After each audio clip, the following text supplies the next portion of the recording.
Alright, so magandang araw muli sa inyong lahat mga ka-maestro. Ayan, so nagbabalik na naman tayo ngayon para dito sa ating panibagong video.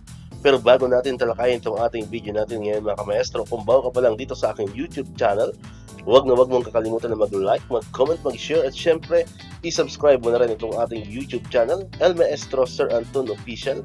Ulitin ko po, paki-search lamang sa inyong mga Google, sa inyong mga browser, sa inyong mga YouTube ng El Maestro Sir Anton Official at lalabas na po itong ating channel. Pakiclick lamang po ang subscribe button dyan kasi libre lang naman po yan, wala pong bayad yan. And syempre, ang notification bell button, pakiclick na rin po para manonotify kayo. Always updated kayo every time na may mga bago tayong upload na video katulad nito.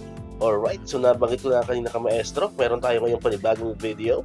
Ang video natin ngayon mga ka-maestro ay tungkol pa rin dito sa list of SDO with release floating allowance. Update po yan ngayong araw, April 3, 2024. Ayan, so marami po tayo dito nadagdag na mga SDO na nabigyan na po ng floating allowance po ngayong araw. Ayan, so kung nandito na po ang inyong SDO, abay congratulations po sa inyong lahat mga ka-maestro. Ayan.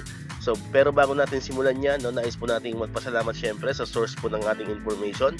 Walang iba kay Ma'am Sheila Liv Manuel ng Assert NCR. Ayan, sa kanya po nanggaling itong ating information. Pwede nyo rin po i-follow si Ma'am Sheila Liv Manuel sa kanyang Facebook page. Andyan po sa link ng ating video yung kanyang page. Alright, so unahin po natin itong Division of Tarlac City.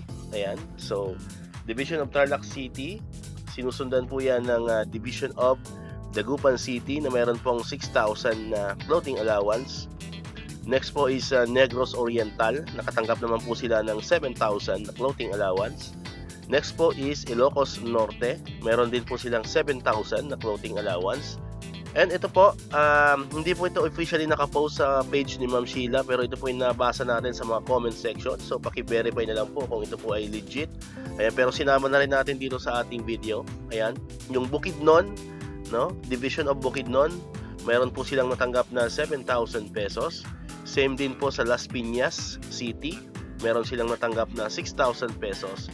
At ang panghuli po natin ay itong Isabela na nakatanggap naman po ng 7,000 na floating allowance. Ayan, so far po, yan po yung ating latest update po na nabigyan po ng mga floating allowance ngayong araw po, April 3, 2024. Ayan, kung ang inyong pong division ay nabigyan na po ng floating allowance at hindi natin na isama dito sa ating video, pwede nyo pong i-comment dyan sa ating comment section para sa next video natin ay maisama po natin ang inyong mga division office na meron na kayong floating allowance. Alright, so sabi ko kanina, kung hindi ka pa nakapag-subscribe sa ating channel, so wag mo nang ipagkait dyan, subscribe mo na para ikaw yung unang makakapunood ng mga bagong videos natin, especially tungkol dito sa floating allowance, sa PBB at iba't iba pang mga bonuses, mga updates sa DepEd. Alright, at syempre, hindi lang sa DepEd, sa lahat ng mga government employees natin dyan. Alright, so muli, maraming salamat sa inyong panonood at pakikinig. Once again, El Maestro, see you on my next vlog. Bye-bye!